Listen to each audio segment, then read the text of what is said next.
नमस्कार, cross chat podcast पे आपका स्वागत है। मेरा नाम लोकेंद्र है और आज के पॉडकास्ट के जो हमारे खास मेहमान हैं उनका परिचय करवाने से पहले भूमिका ये है कि राजनीति में होता क्या है ना कि राजनेताओं को उनके समर्थक अलग अलग नाम से बुलाते हैं। जैसे भैरू सिंह शेखावत को उनके समर्थक बाबोसा कहते थे, अशोक गहलोत का नाम जादूगर हो गया, वसुंधरा राजे का नाम हो गया मैडम और क्रोडीलाल मीणा का तखल्लुस हुआ बाबा।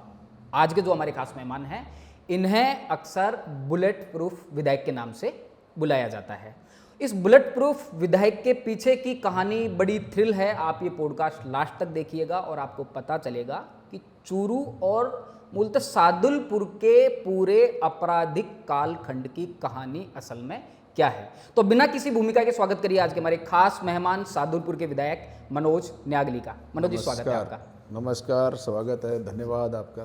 मनोज जी, सवाल शुरू करें उससे पहले मैं आपसे ये जानना चाहता हूँ कि अभी आपकी माँ की तबीयत कैसी है? ठीक है, बढ़िया, शानदार है, अच्छे इलाज चल रहा है और भगवान से आशा करते हैं कि माँ कभी तकलीफ नहीं पाए, बाकी तो कोई बात नहीं। कैंसर है उनको? कैंसर होगा। ठीक बात है। तो कितना भावुक पल है ये आपके लिए? माता जी का ख्याल रखना है, चूँकि आप विधायक भी हैं तो अपनी जनता का भी ध्यान रखना है। अभी तक तो मेरी माता जी रखती है हमारा ध्यान। अच्छा। कैंसर होने के बाद भी उनके कोई हौसले में कमी नहीं है। आज भी घूमना फिरना, काम करना, कतई उनको अंदर से भय नहीं है कि मैं कैंसर पीड़ित हूँ, मैं कुछ नहीं कर पाती हूँ। अभी तक तो मेरी माँ ही हमारी सेवा कर रही है। हमें सेवा करने का कोई मौका नहीं। बतौर एक बेटे, बतौर आप परिवार के मुखिया भी हैं, तो कितने चैलेंज हैं इस पूरे टाइम के? हर काम जिंदगी का नाम ही चैलेंज है जी। और ज़िंदगी में अगर जो जो आगे बढ़ते जाओगे चैलेंज बढ़ते जाएंगे। चैलेंज कभी घटते नहीं है। कोई सोचता है कि मैं एमएलए बन जाऊं, उसके बाद मेरे चैलेंज कम हो गए, और ज़्यादा बढ़ जाते हैं। आप मिनिस्टर बन जाओगे, चैलेंज और बढ़ जाएंगे। आप सीएम बन गए, चैलेंज और बढ़ जाएंगे। तो चैलेंज का कोई परवाह नहीं है। ज़िंदगी के साथ ही साथ चैलेंज चलते हैं। चैलेंज का आदमी को पार लगाना ही अपने आप की ज़िंदगी का पार्ट है। ठीक बात है। अच्छा, एक आपके समर्थक से मेरी बात हुई थी और मैं इस पूरी मैं जो बात बता रहा हूँ, मैं ऐसा कोई दावा नहीं करता कि इस बात में कितनी सच्चाई है, लेकिन मुझे बताया कि मनोज न्यागली बेशक दूसरी बार के विधायक हैं, लेकिन बहुत ज़्यादा आर्थिक समस्याओं से जूझ रहे हैं। लोग एक बार विधायक बनते हैं, इतना पैसा कमा लेते हैं कि फिर कमाने की ज़रूरत नहीं पड़ती। और पैसा मुद्दा ये है कि आपकी माँ का भी इलाज चल रहा है, तो वहाँ भी आपको संघर्ष करना पड़ रहा है। देखिए, बात ये है, दरअसल कोई भी एमएलए, मिनिस्टर, मुख्यमंत्री बना है, अगर इस एमएलए शिप के बेस पर कोई खड़ा है तो कोई भी पैसे वाला नहीं होगा। और ये बहुत सारे पैसे कमाने वाले जो शब्द आपने कहा है, ये सिर्फ भ्रष्टाचार से कमा सकते हैं। बाकी कमाने का जरिया क्या है? आप किसी भी बिजनेस में नहीं खड़े होते हो, आप किसी और लाइन में खड़े नहीं होते हो। आपको सैलरी मिलती है एक एमएलए को 1,42,000 रुपये, और खर्चे लगते हैं कोई 4 से 5 लाख रुपए मासिक। तो फिर मैनेज करना तो बहुत कठिन काम है। मेरी इकोनॉमिक की स्थिति है कि मेरे को तो मेरी राजगढ़ की जनता ने ना कभी महसूस नहीं होने दिया कि मैं जब तकलीफ में रहा, जनता ने मेरा सहयोग किया। पैसे नहीं है मतलब आपके पास? मेरे पास पैसे का तो जनता चुनाव लड़ाती है, जनता मैनेज करती है, वोट भी देती है, नोट भी देती है। जनता का प्रेम और स्नेह ऐसा ही है। तो आप आर्थिक समस्याओं से जूझ रहे हैं, इस बात में और निश्चित है। आर्थिक तो क्या है, ये राजनीतिक पोस्ट जमाना ही ऐसा है। इस समय में घूमने फिरने में, आपका मैनेज करने में पैसा तो खर्च होता ही है। चुनाव लड़ो तब भी बहुत बड़ा पैसा खर्च होता है। तो सारी है, समस्याएं तो होती हैं, लेकिन इसको मैनेज करने का मैं तो मानता हूँ अब तक मेरे चुनाव में मेरे राजगढ़ की जनता ने मेरा मैनेज किया। पता नहीं कैसे हो रहा है, ये मुझे भी पता नहीं चलता। तो आपने पैसे क्यों नहीं कमाए? दूसरी बार के विधायक हैं। कमाने की तो बात ये ना, मैंने आपको शब्दों में कह दिया। कमाने का तरीका क्या है? पैसे कमाए। कमाओगे किससे? अगर मैं जिस विधानसभा से लड़के चुनाव आ रहा हूँ, वहाँ उद्योग नहीं, कच्चा माल नहीं, फैक्ट्री नहीं, माइंस नहीं, मिनरल्स नहीं, क्या कैसे कमाओगे पैसे? तो पैसे कमाने का जरिया या तो आप ब्यूरोक्रेसी के सिस्टम से आप मैनेज करो, सत्ता में आओ, पैसे ले लो उनसे, आप किसी को लगा तो हो सकता है। बाकी तो पैसा कहाँ से आएगा? ऐसा नहीं हुआ कभी किसी ने आपको रिश्वत देने की कोशिश की हो, बड़ा अमाउंट आ गया हो? देखिए, मेरे को तो कौन देगा पैसे? मैं तो ना तो सत्ता में हूँ, आज तक हूँ, न सत्ता में मैं कहीं हूँ। मेरे को पैसे कौन देगा? किसी ने पैसे नहीं दिए आपको? नहीं, कौन देगा? मेरे को देते नहीं होते। मैं चुनाव लड़ने के लिए भी देते हैं, मेरे को चलाने के लिए भी देते हैं। जनता दे रही है ना मेरे को। उसको आप कैसी श्रेणी में मानते हो, ये तो श्रेणी जानिए। ये तो सोचने वाले का विचार है। कोई मुझे 2 लाख रुपए दे रहा है कि चलो आप चुनाव लड़ो, आपकी गाड़ी में ला रहे हो, उसमें हम सहयोग कर रहे हैं, आप ऑफिस चला रहे हो, उसमें सहयोग कर रहे हैं। ये तो मेरे एक सिस्टम का वैल्यू है। क्यों देती है जनता आपको पैसे? मुझे जनता इसलिए देती है कि मैं जहाँ चुनाव लड़ रहा हूँ उस चुनाव में उन लोगों के सामने लड़ रहा हूँ जो बीजेपी और कांग्रेस के दिग्गज नेता हैं, पिछले 60-70 साल से बड़े पैसे वाले, बड़े पैसे वाले हैं, बड़े ताकतवर हैं, भयभीत करते हैं। मैं जनता को दिल से लगा के रखता हूँ, इसलिए जनता मुझे पैसे और वोट दोनों देती है। आप ताकतवर नहीं है, आप कमजोर हैं, कमजोर, गरीब हैं। मैं गरीब हूँ, कमजोर हूँ, लेकिन मैं उन ताकतवरों के सामने मुकाबला करने के लिए उन लोगों का संरक्षक हूँ। ओके। तो एक और समर्थक ने बताया कि आप 2018 का चुनाव हार गए, और चुनाव हारने की सबसे बड़ी वजह जो मुझे बताई कि आपके पास में पैसा नहीं था, और मुझे ये भी बताया कि अगर मनोज नागली के पास में कुछ करोड़ रुपए और होते तो वो चुनाव जीत सकते थे। देखिए, मैं तो लोग, ये तो गलत आंकलन है जी, किसी ने बताया होगा। पैसे से चुनाव जीतते तो मैं वहाँ नहीं जीत सकता।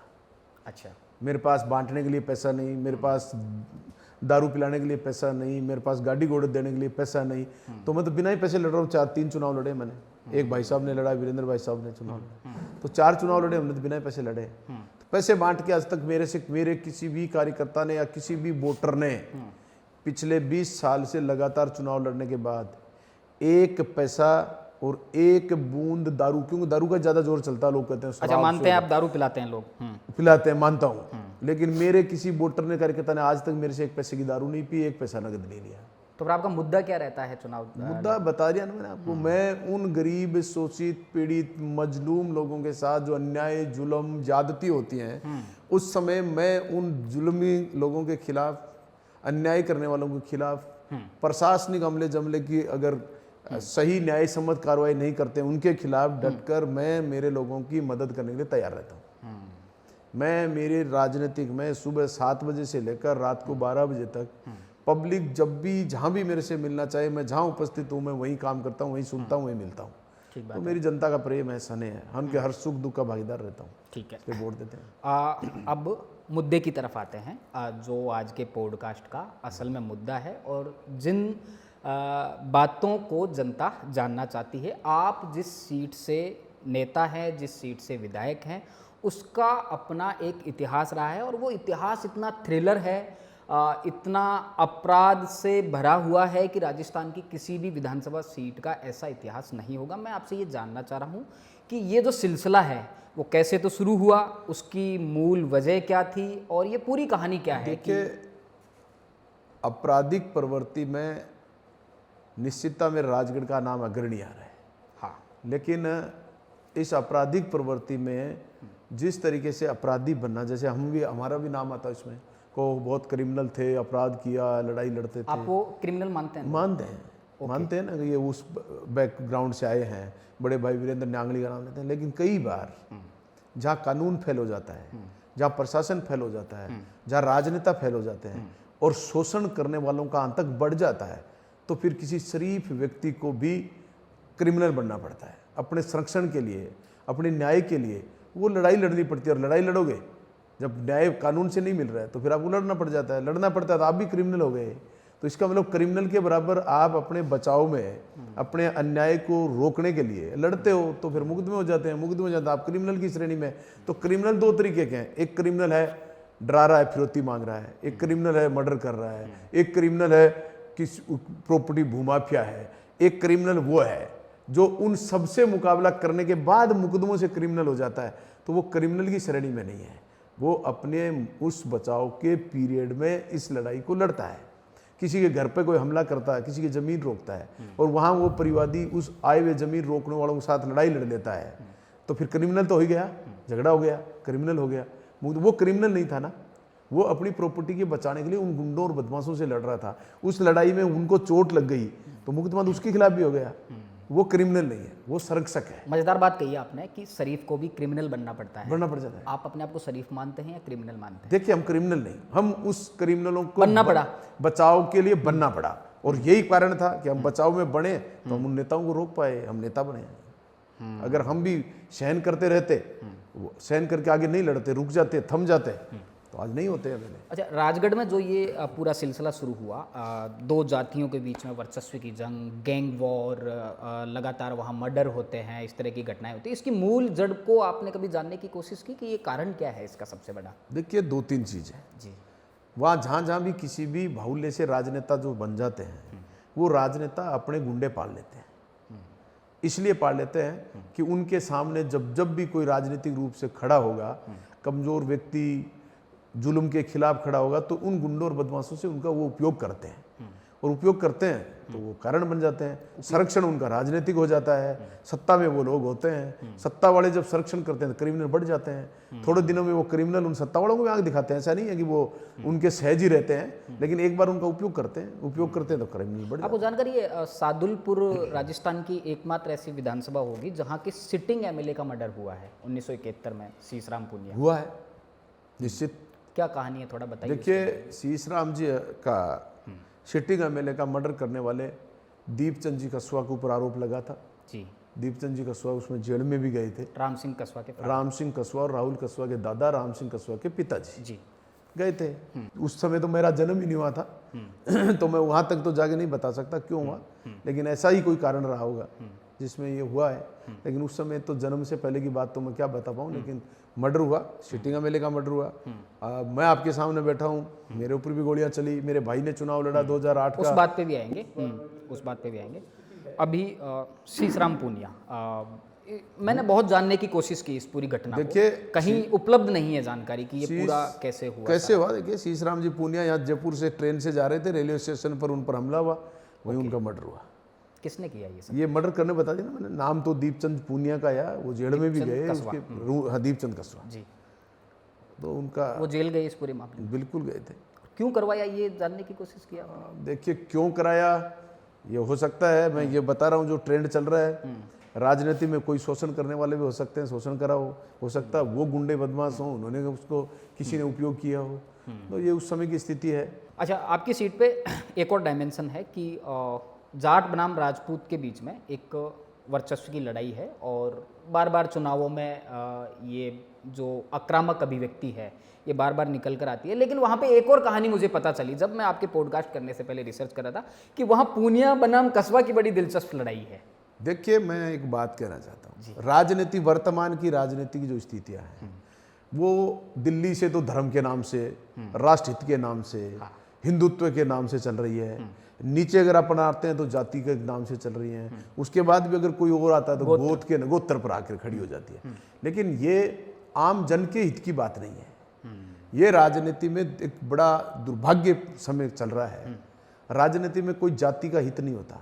उस समय सिर्फ वोट बटोरने के लिए धर्म से लेकर, जाति से लेकर, गोत्र तक का उपयोग करते हैं, उसके बाद कोई किसी को नहीं मिलता। तो ये तो एक बहुत बात जैसे कह रहे हैं राजपूत की, जाट की, आप कह रहे हो कोई, मेरा ऐसा कुछ भी नहीं था। अच्छा, ऐसी लड़ाई नहीं है? कुछ भी नहीं है। मेरे को आज भी मेरे साथ 8 से लेकर अब तक हमने 4 चुनाव लड़े, चारों चुनाव में हर गांव में से जाट हमारे साथ खड़ा है।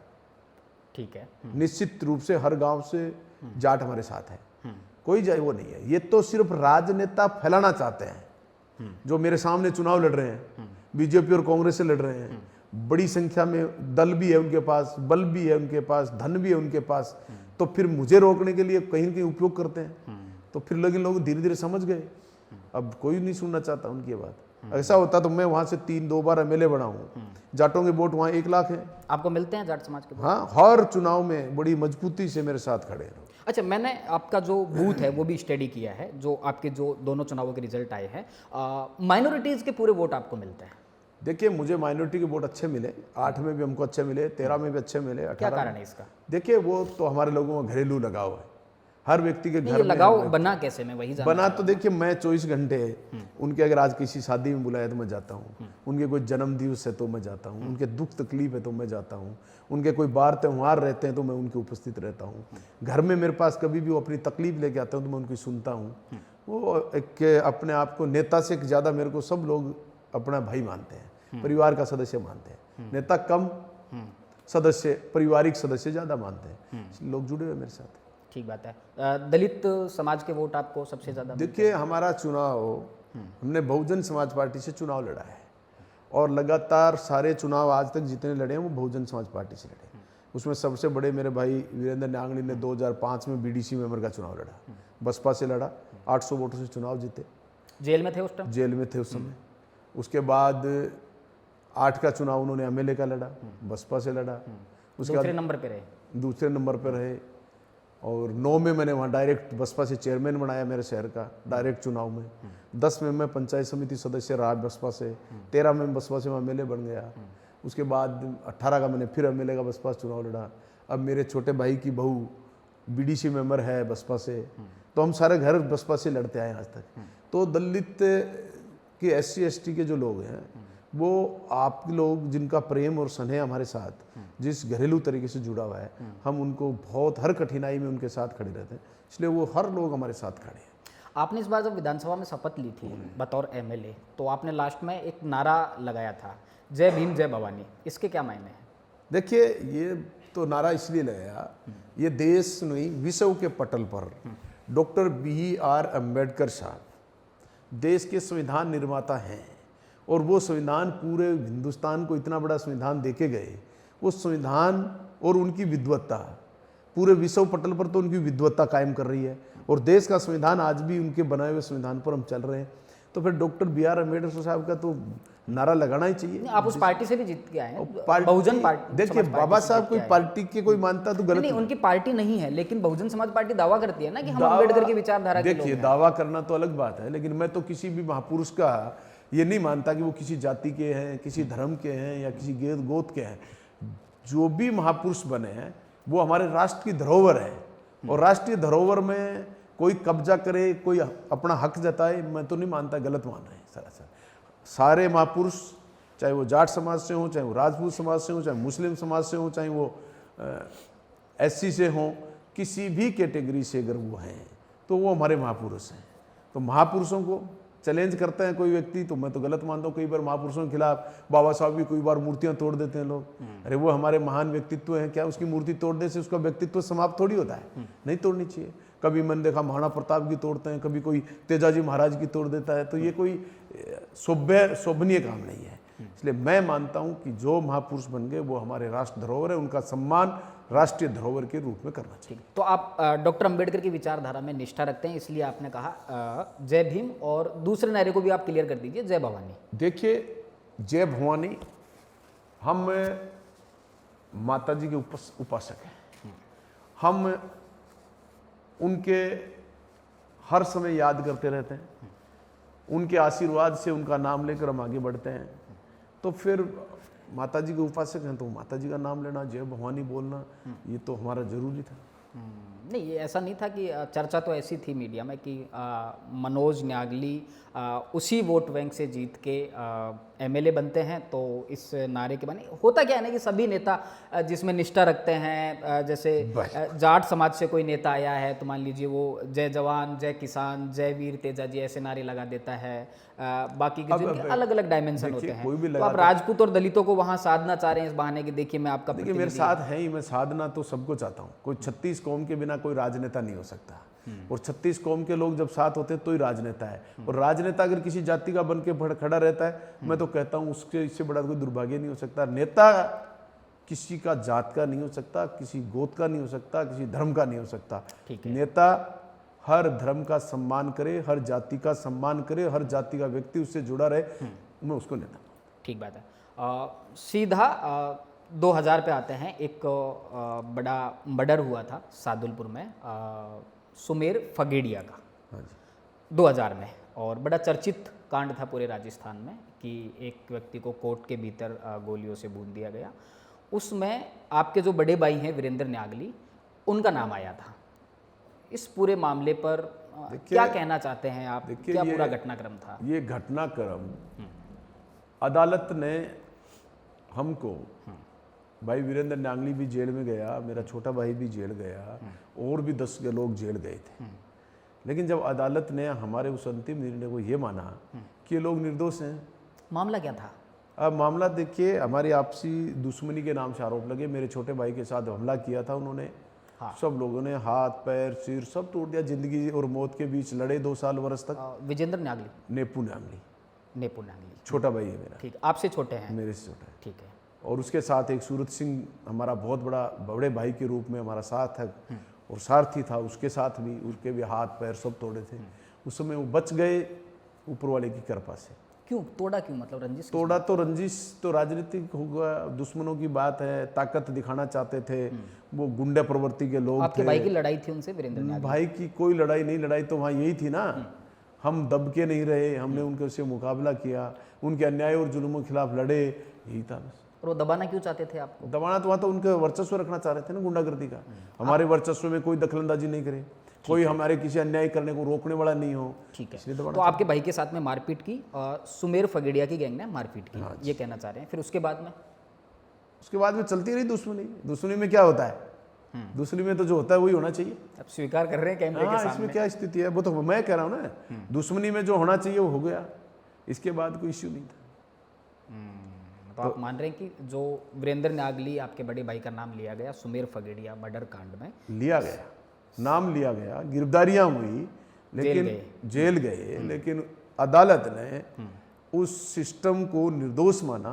तो निर्दोष मानने का मतलब है कि उस एपिसोड में हम थे कि नहीं थे, ये तो पुलिस प्रशासन है, वहाँ के प्रशासनिक अमले जमले ने हो सकता है हमारी दुश्मनी के लिए रखा हो, लेकिन अदालत ने हमको बरी कर दिया, तो हम ये मानते हैं कि हम उस एपिसोड में नहीं थे। नहीं, आप डबल बात कर रहे हैं। पूरी चीज एक बार क्लियर करिए कि कहानी क्या है असली।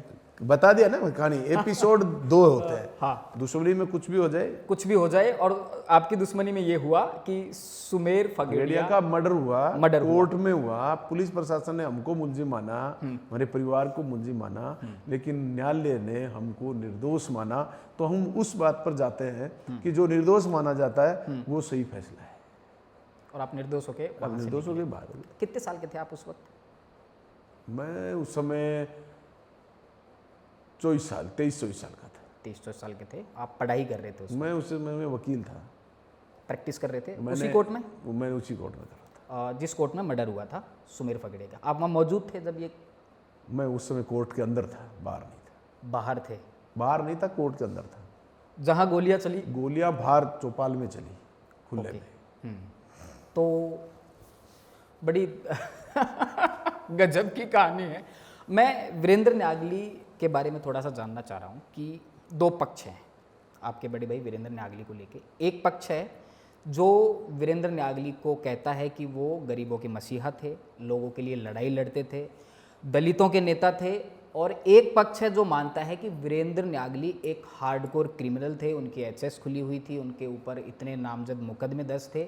आप उनके छोटे भाई हैं, और आप ये बताइए कि आप अपने भाई को किस तरह से देखते हैं और आप कैसे विश्लेषण करते हैं? मैं उस दृष्टि से देखता हूँ कि मेरे भाई ने जो किया, किसी गरीब के लिए लड़के मुकदमा लग गया, किसी अन्याय के खिलाफ लड़के मुकदमा लग गया, किसी के भले के लिए अगर मुकदमा लग गया, उससे वो हार्डकोर अपराधी बने। तो पुलिस प्रशासन के रिकॉर्ड के हार्डकोर अपराधी थे, जन भाव में वो एक जन नेता थे, उनके संरक्षक। नहीं, मैं वही कह रहा हूँ ना, मैंने लोगों से बात की है फोन पे, तो लोगों ने मुझे कहा कि वो सादुलपुर के रॉबिनहुड थे। हाँ, रॉबिनहुड थे। तो बस मैं यही कह रहा हूँ ना, तो मुकदमे होना तो एक अलग सब्जेक्ट है, क्रिमिनल रिकॉर्ड होना अलग सब्जेक्ट है, और हार्डकोर अपराधी होना एक अलग सब्जेक्ट है। लेकिन जिस कारणों से जो मुकदमे दर्ज हुए, वो मुकदमे सारे वो थे कि गुंडों और बदमाशों के बीच जाकर गरीब की न्याय की लड़ाई लड़ना, मुकदमे होते रहे थे, मुकदमे हो गए।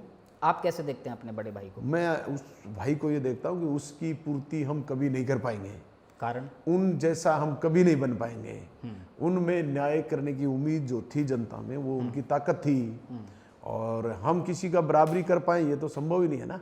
हर व्यक्ति का अलग है। वीरेंद्र भाई न्यागली ने वहाँ उस तरह की लड़ाई लड़ी कि आज हम राजनीति में एमएलए की सीट पर अगर बैठे हैं तो वीरेंद्र न्यागली की बदौलत बैठे हैं। हम जो काम सपने में नहीं सोच सकते थे, वो काम वीरेंद्र न्यागली ने धरातल पर किया। कितने छोटे हो आप वीरेंद्र न्यागली? मैं 3 साल छोटा हूँ। सिर्फ 3 साल छोटे? तो इसलिए वो थोड़ा और बताइए वीरेंद्र न्यागली पढ़ने में कैसे थे? शुरुआत देखिए, पढ़ने में भी बहुत अच्छे थे। करियर कहाँ से शुरू किया? उन्होंने हर काम छोटे से छोटा काम किया। मैं एक सामान्य गरीब परिवार से निकलकर, हमारा घर था, हम गांव में 40 बीघा जमीन के एक सूखी खेती के किसान घर से आदमी है। मेरे पिताजी की 40 बीघा जमीन थी। क्या करते थे आपके पिताजी? मेरे पिताजी खेती करते थे और दारू पीते थे, इसके अलावा कुछ नहीं करते थे। अच्छा, मेरे पिताजी ने कितनी सहजता से स्वीकार कर रहे हैं। हाँ, पूरे जीवन में यही किया। दारू पिया आपके पिताजी? हाँ, निश्चित रूप से। और उन्होंने हमें कभी भी, मेरे पिताजी को भोले वैसे सीधे थे, गांव के आदमी थे, दारू पीते थे, उनको बाहर की दुनिया का कोई ज्ञान नहीं था। बाहर की दुनिया में उनका कोई इंटरफेयर नहीं था। तो उस घर से हम निकल के खड़े हुए हैं, तो मेरे भाई ने दूध बेचने का काम किया है, मेरे भाई ने सब्जी बेचने का काम किया है, मेरे भाई ने गांव में एक छोटी सी दुकान चलाई है हमने 15 वर्ष तक, परचून की। तो हमने वो सारे काम किए। ड्राइवरी की आपके भाई ने?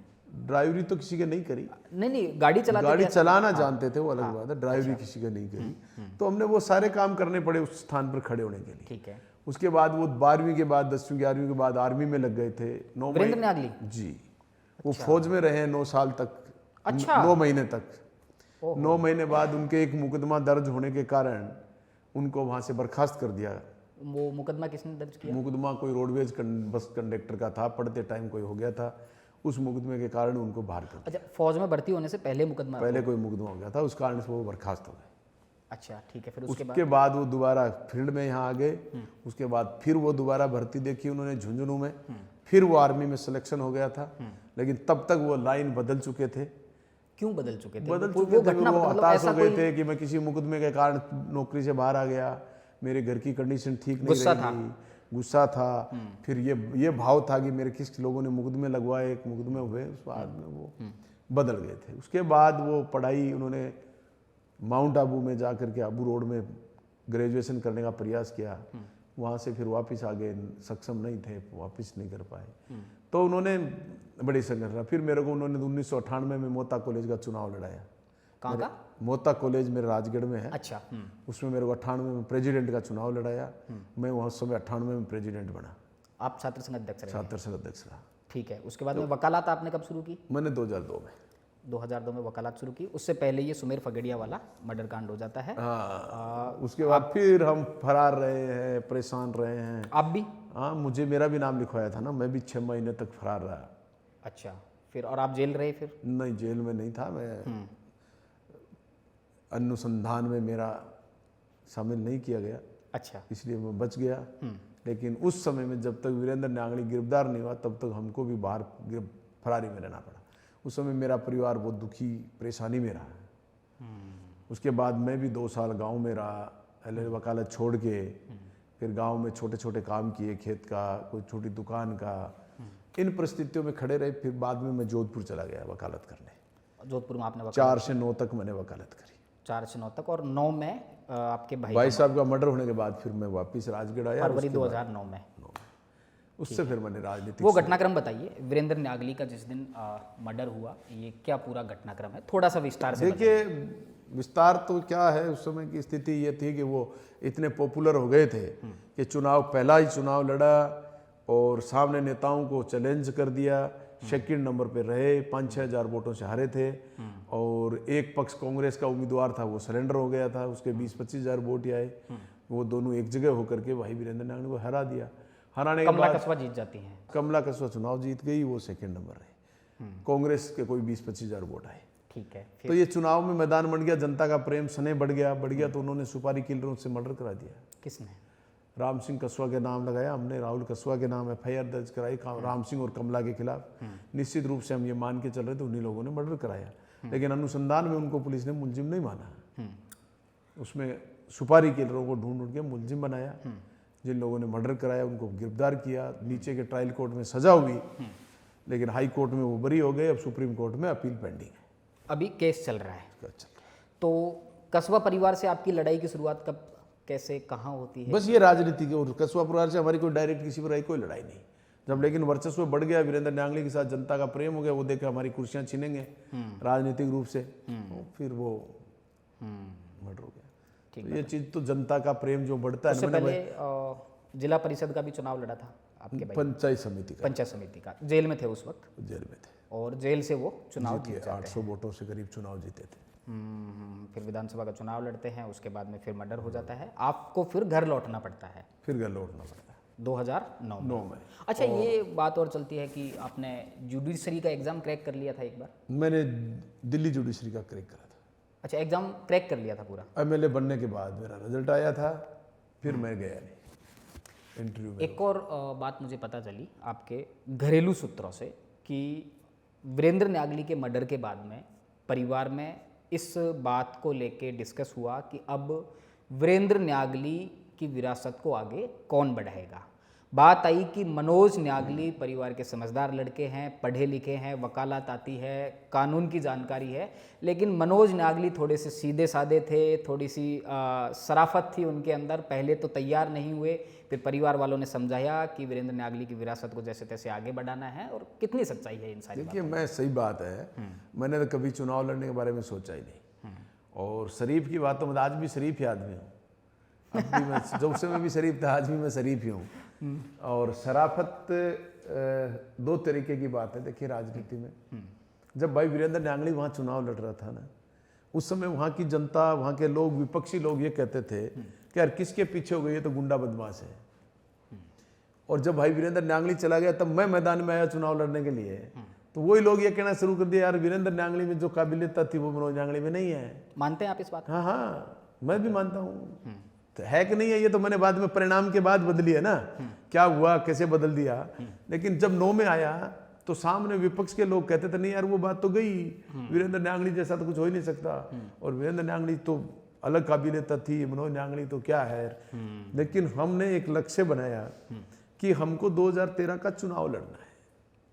2009 से तैयारी शुरू कर दी थी आप? 2009 से लेकर 13 का चुनाव लड़ना है। जीतना हारने का परिणाम के लिए मैंने नहीं लड़ा, मैंने इसलिए लड़ा कि एक जिस क्षेत्रीय कौम में हम पैदा हुए हैं, और कोई दुनिया में ये बाद में ये कहे कि पैदा हुआ था वीरेंद्र न्यागली, उसके परिवार में, उसके लोगों में इतना कोई दम नहीं था कि वो दोबारा लड़ नहीं पाए।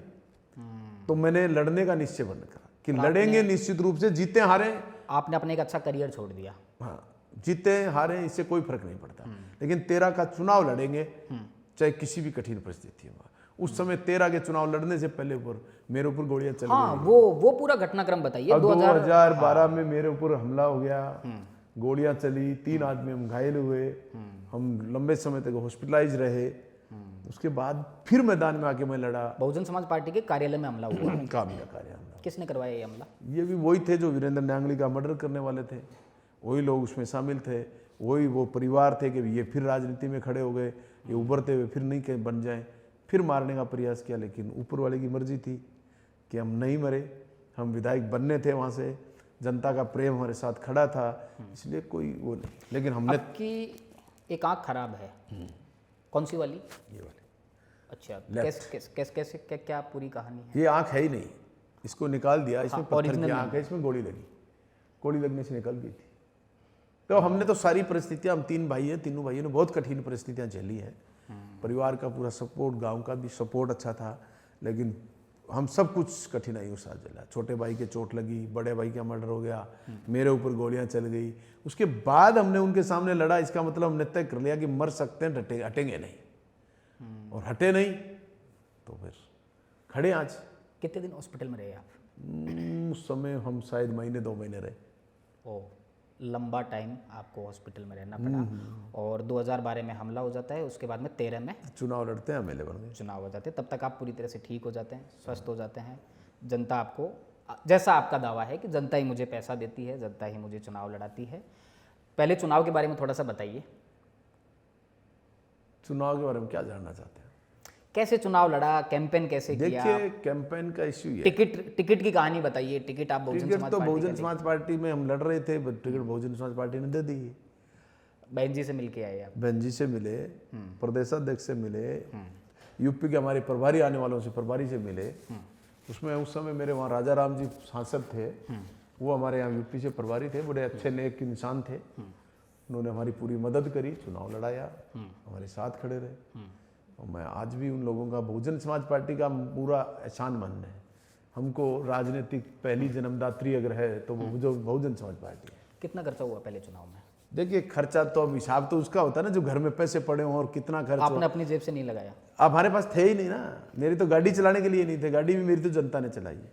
भाई के मर्डर के बाद हमारी ये स्थिति थी कि गाड़ी में तेल डलवाने के लिए, टायर डलवाने के लिए पैसे नहीं थे, जनता ने दिया सब। तो हिसाब तो वो रखते हैं ना कि कितना लगा, जो लगा जनता ने लगाया। जैसे ही कोई दिक्कत आई, किसी ने 1 लाख दिया, किसी ने 2 दिया, किसी ने 50,000 दिए, काम चलता रहा। लास्ट में किसी का हिसाब रहा तो चुका दिया। हमला होने के बाद डर नहीं लगता था आपको? आप तो राजनीति में नए नए आए थे कि फिर से ऐसी कोई घटना हो जाएगी। आप चुनाव के बीच में जा रहे हैं, सादुलपुर, जहाँ क्राइम है, जहाँ थ्रिल है, जहाँ सब कुछ है। मैंने देखिए डर तो मौत का हर इंसान में होता ही होगा, मैं ये मानता हूँ। आपने तो करीब से देखा मौत को। मैंने तो देखा नहीं, मौत का पता नहीं चलता। गोली लगने के बाद कोई ये सोचता है कि मैंने डर को नज़दीक से देखा, मौत को डर नज़दीक से देखा, कुछ नहीं देखता आदमी। पीड़ा होती ही नहीं है, तो पीड़ा नहीं होती तो फिर क्या देखोगे आप डर को? डर तो पीड़ा में होता है, पीड़ा होती नहीं है। तो डर वर क्या तो कोई इश्यू नहीं है। डर तो क्या, देखिए जिंदगी है, इसमें चलता ही रहता है। डर तो मैंने तो ये महसूस किया कि आसमान से देखो, अब मौसम मानसून का सब वो चल रहा है, इसमें बिजलियां गिरती हैं, कड़कड़ाती हैं, और कहीं बैठा रहो आदमी अंदर चार दीवार के भीतर, ऊपर से आती है और मौत साथ ले जाती है। तो मौत कहीं भी होंगे तो वहाँ आ जाएगी। तो मौत तो निश्चितता है आ जाएगी। तो ऊपर वाले ने तय कर रखा है कब कहाँ किस तरीके से आएगी। जनता आपको एमएलए बना देती है। एमएलए मेरे को 2 बार बना दिया, एक बार जनता ने मुझे नकार दिया। तो मैं तो जनता का सम्मान करता हूँ कि हम जहाँ से लड़ रहे हैं उस स्थान पर कठिन परिस्थितियों में जनता हमारे साथ खड़ी होकर एमएलए बढ़ा देती है। हम जनता के लिए लड़ते हैं तो इसका। अच्छा, ये बुलेट प्रूफ जैकेट वाली क्या कहानी है? लोग आपको बुलेट प्रूफ विधायक कहते हैं। देखिए वो तो मैं तो मेरी जिंदगी की सुरक्षा के लिए पहनता हूँ। अब उसको बुलेट प्रूफ वाला विधायक कहें, ये सरकार ने अप्रूव किया या खुद आप अपनी मर्जी से पहनते हैं? देखिए सरकार तो अप्रूव करती नहीं है मरने तक कुछ भी। सरकारों के भरोसे रहो तो वो आदमी खत्म हो जाता है। ये सरकारों के भरोसे के अलावा आज तो मेरे को, चलो मैं एमएलए बन गया 2 बार, सरकार ने मेरे को सुरक्षा दे रखी है, लेकिन हमारा प्राथमिक स्टेज तो हमारी बहुत कठिन थी ना। हमारे पास व्यक्ति भी डरता था बैठने के लिए, कभी गोलियां चल जाएंगी इनके ऊपर, कभी हमला हो जाएगा। तो सुरक्षा भी एक जवान दिया पुलिस का, एक 2012 में दे दिया था। गोली के बाद एक जवान दे दिया था। ठीक है। और एक जवान तो मेरे पास पहले ही दे दिया था 2009 में ही, भाई साहब के मर्डर के बाद थोड़े दिन बाद शायद एक दे दिया था। लेकिन एक जवान और फिर ये हमलावर गैंगस्टर इतने बड़े बड़े हमले करते हैं तो कोई वो नहीं है, लेकिन ऊपर वाले की छत्र छाया रहती है तो ठीक रहता है। अच्छा, एक थोड़ा ज़रूरी सा सवाल है, और मैं इस सवाल का कोई दावा नहीं करता कि इसमें सच्चाई कितनी है। इंडिया टुडे की एक रिपोर्ट है, और उस रिपोर्ट को मैंने पढ़ा, और पढ़ के मैं जिस नतीजे पे पहुंचा हूँ कि राम सिंह कसवा और राजेंद्र राठौड़ के संबंधों के जो बिगड़ने की शुरुआत हुई, उसका कारण आप हैं। देखिए ये तो कारण अलग होंगे, एक दुनिया तो कह सकती है। नहीं, बताइए थोड़ा। ये तो देखिए राजेंद्र राठौड़ और राम सिंह का बड़े अच्छे संबंध थे, बड़े एक पार्टी के बड़े बड़े राजनेता थे। राम लक्ष्मण चूरू के, राम लक्ष्मण के नाम से भी जानते थे। और कमला जी भी उनका कोई भाण भुआ बढ़ाने की कोई बातें चल रही थी, ये तो सारी चलती रही हैं। लेकिन क्या होता है राजनीति में, कोई किसी के हित के लिए दूसरे से दुश्मनी मोल नहीं पालता, उनके मन मुटाव नहीं होते हैं। कहीं न कहीं खुद को चोट लगती है ना, खुद को कहीं न कहीं दर्द होता है, तकलीफ होती है, तब महसूस करता है कि इनसे इनकी दूरियां बना ली जानी चाहिए। हमारे लिए कौन किस लिए लड़ेगा? हमारे प्रचार तो लोग वो खिलाफ करते थे उस समय, 2008 के चुनाव में खिलाफत कर रहे थे, वहाँ कमला की सपोर्ट कर रहे थे सारे बीजेपी के लोग, तो फिर उनकी दुश्मनी कहाँ से हो गई? और 13 में तो उनको फिर उससे पहले तो वो जेल चले गए थे। तो जेल चले गए तो उनको हो सकता है उनमें उनके लोग उन्होंने फंसाया होगा, इसलिए उनकी रिवेलरी होगी, उनसे दुश्मनी होगी, उन्होंने उनके खिलाफ कुछ किया होगा। तो आप मेरे लिए सपोर्ट तो कैसे करेंगे? मैं तो बसपा से लड़ता, वो बीजेपी के थे। तो बसपा की सपोर्ट करना, तो राजेंद्र राठौड़ तो देखिए पार्टी के 50 साल से वर्कर हैं जी। तो फिर वो बसपा की सपोर्ट कहाँ करते हैं? तो आप उस रिपोर्ट को नकार रहे हैं जो इंडिया टुडे की है। इंडिया टुडे तो कुछ भी कह सकते हैं, ये तो मैं उनकी दुश्मनी क्यों हुई कैसे हुई ये तो अलग सब्जेक्ट है, मैं तो नहीं कह सकता। लेकिन हमारे लिए हुई ऐसा कतई संभव नहीं है। ठीक है। राम सिंह परिवार के साथ तो आज अभी भी तो उन्होंने टिकट कटाने का आरोप भी उन पर लगा है। तो आज तो हम उसमें कहीं एपिसोड में नहीं थे कि लोकसभा में चुनाव राहुल कसवा की टिकट राजेंद्र राठौड़ ने कटा दी, ऐसे आरोप लगे। उन्होंने देवेंद्र झाझड़िया को टिकट दिला दी। तो ये तो आरोप लगना तो एक पार्टियों में होता रहा। और चाहे राजेंद्र उस समय राम सिंह कसवा को टिकट दिलाने में भी राजेंद्र राठौड़ बता रहे हैं, राजेंद्र राठौड़ ही उस समय राम सिंह कसवा को पार्टी में लाए और उनको जिताने के लिए जान लगाई। यकीनन 1991 दोनों राजेंद्र राठौड़ और राम सिंह कसवा 1990 का चुनाव साथ साथ लड़ते हैं। राम सिंह कसवा विधायक का चुनाव हार जाते हैं, राजेंद्र राठौड़ जीत जाते हैं। पार्टी उनके ऊपर भरोसा करती है। भैरू सिंह शेखावत बाकायदा इस बात की गारंटी राजेंद्र राठौड़ को देते हैं कि तुम्हें राम सिंह कसवा को चूरू से जिताना है, और राजेंद्र राठौड़ जिताते हैं वहाँ। जिताते हैं जी। तो जिताने के बाद अगर आज राम सिंह परिवार राजेंद्र राठौड़ का विरोध करे तो उनको सोचने की जरूरत है। उस पूरे परिवार को एमएलए, एमपी, प्रमुख, प्रधान, सरपंच सब बने हैं वो, तो वो उसका विरोध कर रहे हैं। आज देवेंद्र झाझड़िया को टिकट दिला के उन्होंने फिर मैदान में लाके छोड़ा नया। कल देवेंद्र झाझड़िया विरोध करना शुरू कर देगा तो क्या करोगे? तो ये तो विरोध की प्रवृत्ति है राजनीति में दुश्मनी दोस्ती तो कोई स्थायी नहीं प्रवृत्ति है, कोई खास बात नहीं है। अच्छा, ऐसे भी आपके लोग हैं पहले जो आपके दुश्मन थे वो अब दोस्त बन गए हो राजनीति में? देखिए, राजनीति में मैं ये मानता हूँ दुश्मनी कहाँ तक हो सकती है, ये राजनेताओं के साथ हो सकती है। दुश्मन और दोस्त, वोटर का क्या दुश्मन दोस्त होता है? वोटर तो वोटर ही होता है जी। आज जिसने दिया है वो हो सकता है कल नहीं दे, जिसने आज तक नहीं दिया वो कल आने वाले चुनाव में मुझे वोट दे दे। तो वोटर के लिए तो मैं मानता हूँ, वोटर को तो मैं तो कभी दुश्मन नहीं मानता। हो सकता है 20 वर्ष में मेरे को आज तक भी उसने वोट नहीं दिया होगा, तो भी मैं उसको दुश्मन नहीं मान सकता, क्योंकि मेरे विधानसभा में है 2.5 लाख वोटरों का मैं प्रतिनिधित्व करता हूँ और वोट उन्होंने अलग अलग विचारधारा में डाल दिए। आज अगर मैं विधायक हूँ तो मैं तो ये मान रहा हूँ कि मैं उन 2.5 लाख वोटरों का प्रतिनिधित्व कर रहा हूँ। हो सकता है वो वोटर कल मेरे पास आ जाए, तो ये तो चलता रहता है राजनीति। अच्छा, वोटर ही अगर नहीं बदले हैं तो हर बार सत्ता कैसे बदल सकती है? सत्ता वोटर बदलने से बदलती होगी ना, या नेता कोई हारता जीतता हर बार बदलता है तो वोटर बदलता है तभी बदलते हैं, तभी चुनाव जीतता आदमी, तभी चुनाव हारता है। तो वोटर कभी दुश्मन नहीं हो सकता। वोटर दूसरी जगह नीति रीति में दूसरी जगह डाल सकता है, लेकिन दुश्मनी नहीं होती। मैं तो वोटर को दुश्मन नहीं मानता। 2013 का चुनाव जीतने के बाद में जो काम वीरेंद्र न्यागली नहीं कर पाए 2008 में, वो काम 2013 में आपने कर दिया। कहूँगा कि एक बड़ा मूवमेंट था सादुलपुर में कि मनोज न्यागली, वीरेंद्र न्यागली के छोटे भाई विधायक बन चुके हैं। जीतने के बाद में जब आप अपने परिवार से मिले, अपनी माँ से मिले, अपने भाई से मिले, पत्नी बच्चों से मिले, वो थोड़ा मूवमेंट आप बताइए कैसा? देखिए, मुझे इस बात का बड़ा गम है जी कि मैं एमएलए बन गया, वो एक अलग सब्जेक्ट है, लेकिन हमने हमारे भाई को खोया, वो हम कभी उसकी पूर्ति नहीं कर सकते। मैं एमएलए बन जाऊंगा तो भी उसकी पूर्ति थोड़ी हो गई जी। वो तो हमारे को गम, मेरे परिवार को, मुझे, सबको, बच्चों को रहेगा, उसको मिटा नहीं सकते। और किसी भी आदमी से मैं कहूँ कि चलो आपको एमएलए बनाते हैं, बड़े एक आदमी मर जाओ, तो बनने तैयार है क्या? कोई नहीं है दुनिया में। तो इसलिए उस गम को हम भूल नहीं सकते।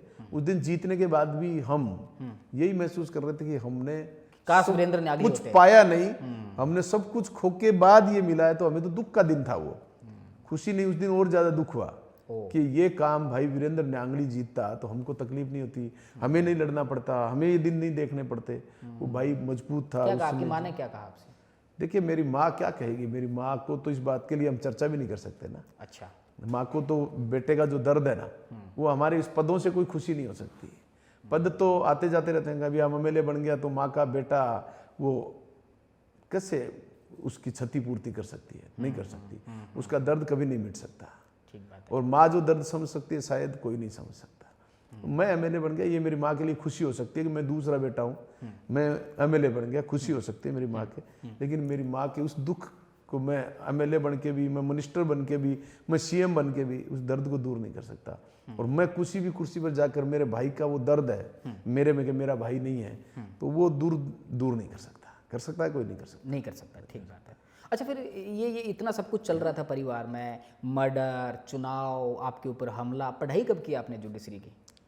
मैं देखिए, पूरी एजुकेशन मेरी ऐसे ही परिस्थितियों में करी है। मैं एक सरकारी विद्यालय में पढ़ा हुआ हूँ पूरा का पूरा। ठीक है। 5वीं तक मेरे गांव में पढ़ा, 8वीं तक लाखलान गांव में पढ़ा सरकारी में, 9वीं 10वीं में ददरेवा गांव में पढ़ा, 11वीं 12वीं मैंने हाई सेकेंडरी में पढ़ा, 1 साल मैंने बीए प्राइवेट करी, फिर मैंने सेकेंड ईयर में एडमिशन लिया। हमारे पास फीस भरने के लिए पैसे नहीं थी, इसलिए मैंने प्राइवेट पढ़ा। सेकेंड ईयर में मैंने एडमिशन लिया, फाइनल में मैंने चुनाव लड़ा लिया। चुनाव के बाद भी मैंने ये तय नहीं कर पाया ग्रेजुएशन के बाद कि मैं क्या कर पाऊंगा। तो एलएलबी करने का मैं 6 महीने बाद डिसीजन कर पाया।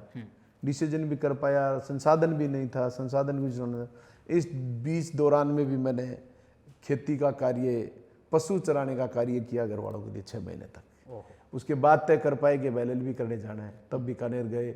मात्र 1500 रुपये महीने में हमने एलएलबी करी बीकानेर लॉ कॉलेज से। 1500 रुपये देते थे घर वाले महीने के। राजपूत छात्रावास में रहते थे बीकानेर में, वहाँ दाल रोटी के घर वाले पैसे देते थे, और कोई कुछ खर्चा होता था, कभी कभार चाय पीते थे।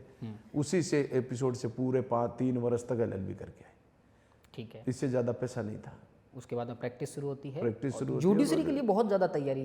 देखिए, बहुत ज़्यादा। तो मैं फिर जोधपुर रहा, तो वहाँ मैं सेपरेट हो गया था, 4-5 साल वहीं रहा। मेरी मिसेज और मैं, बच्चे जोधपुर रहते थे, तो वहाँ मुझे समय मिला। तो वहाँ आपने अच्छे से पढ़ाई की। ठीक है, जिस दिन रिजल्ट आया तब तक आप एमएलए बन चुके थे? एमएलए बन चुका था। फिर सोचा कभी कि वहाँ ज्वाइन कर लें? क्या नहीं, विचार आया? नहीं सोचा कि जनता की इन उम्मीदों के साथ इन कठिन परिस्थितियों में आज़ादी से लेकर मेरे एमएलए बनने तक बीजेपी और कांग्रेस से हटकर पहला एमएलए मैं बना, तो उस समय के लोगों की खुशियाँ, कितनी कठिन परिस्थिति हमारा साथ देकर हमको एमएलए बनाया, उनको छोड़ के जाना फिर उचित नहीं लगा। नहीं, अगर आप वहाँ जाते तो एक कंफर्ट जोन मिल जाता, आज न्याय कर रहे होते, देखिए न्यायाधीश होते, अच्छा बंगला होता, नौकर चाकर होते, परिवार सेट था, ये सारे द्वंद्व फंद नहीं थे। देखिए ये तो पता नहीं चलता ना किस जगह पर कौन परिवार सेट होगा, कहाँ तकलीफ होगी, कहाँ तकलीफ नहीं होगी। मैं इस बात को अच्छी तरीके से मानता हूँ विधाता ने आपके जो लेख लिखे ना उसको कोई रोक और टाल नहीं सकता। ठीक बात है। मैंने वो सारे एपिसोड देखे। मैंने राजगढ़ में आते हुए वकालत शुरू करी, तब मेरा घर था राजगढ़ में खुद का, वो घर बिक गए हमारे। उस वकालत के समय मैंने शुरुआत करी तो मुझे लग रहा था घर अपना बना है, मैं यहाँ राजगढ़ में वकालत कर रहा हूँ। मेरी मिसेज पढ़ी लिखी थी, वो प्राइवेट स्कूल में टीचर लग गई थी। मैंने सोचा मैं बहुत सेटल हो गया। ओहो, 20 दिन में उखड़ गया, थब्बे खा रहा हूँ। 4 से नौकर वकालत जमी, वहाँ जोधपुर में वकालत करनी शुरू कर दी। तो वैसे लगा कि मैं अब घर में परिवार में भाई चुनाव लड़ रहा है, हमने को लेना देना नहीं है। और वकालत जम गई, ठीक बैठे हैं, अपन यहाँ रहेंगे ठाठ से। 9 में वहाँ से थब्बे खाए, राजगढ़ वापस आ गए। और 9 से लेकर 13 तक जब चुनाव लड़ा तो गोलियाँ चल गई, हमले हो गए, फिर भी चुनाव लड़ा। 13 में एमएलए बन गए। कभी सोचा नहीं कि मुझे एमएलए लड़ूंगा, वहाँ बन जाऊंगा जहाँ सोच नहीं सकता कोई। तो ये तो कोई पता नहीं था, भाग्य में जो है वही होता है। कार्यकाल के बारे में बताइए। आप 5 साल विधायक रहे, उसके बाद में कैसा आपका कार्यकाल रहा, कितने अच्छे आपने काम किए, कितनी लड़ाइयाँ लड़ी, कितने आंदोलन किए? विपक्ष देखिए में थे मैं आप? तो ये कहना चाहता हूँ कि मैं सत्ता का व्यक्ति तो रहा नहीं, कभी नहीं रहे। बिना सत्ता की लड़ाई लड़ता हूँ। एमएलए बन के भी वैसे ही लड़ता हूँ, बिना बने भी वैसे ही लड़ता हूँ। तो मैं जनता के सुबह से शाम तक, मेरा एक ही एपिसोड है, सुबह से शाम तक जनता की सुनो, जहाँ जिनका करना चाहिए मौके पे करो, नहीं हो सकता उसको सही रास्ता बताओ कि आप इस रास्ते से चलोगे आपका रास्ता मिलेगा, आप इस दूसरे एपिसोड में मत घूमो। न्याय की उम्मीद लगा कि अदालत में जाने से पार पड़ेगी, तो उसको अदालत का रास्ता बताया। प्रशासनिक हमले जमले से होने वाला उसको एक बार नहीं 100 बार भी अगर करना पड़ा तो मैं 100 बार बात करी, फिर भी नहीं पड़ी तो मुझे किसी ऑफिस में जाना पड़ा तो मैं जाके खड़ा होता हूँ। तो मैं मेरे लोगों के लिए काम करता हूँ सुबह से शाम तक। विकास की बात, मुद्दे की बात यह है, देखिए ये स्टेट पॉलिसी और नेशनल पॉलिसीज हैं। इस पॉलिसीज के जो भी काम होंगे वो किसी जनता को हटके नहीं हो सकते। मैं आज वहाँ बसपा से एमएलए हूँ, लेकिन 15 किलोमीटर आज मिसिंग लिंक सड़क बन रही है, मेरी विधानसभा में बनेगी, मेरी अभिशंसा में बनेगी, बन गई। किसी बुढ़ा की पेंशन बननी है तो कोई मेरे वालों को रुकेगी थोड़ी, उनकी भी बनेगी।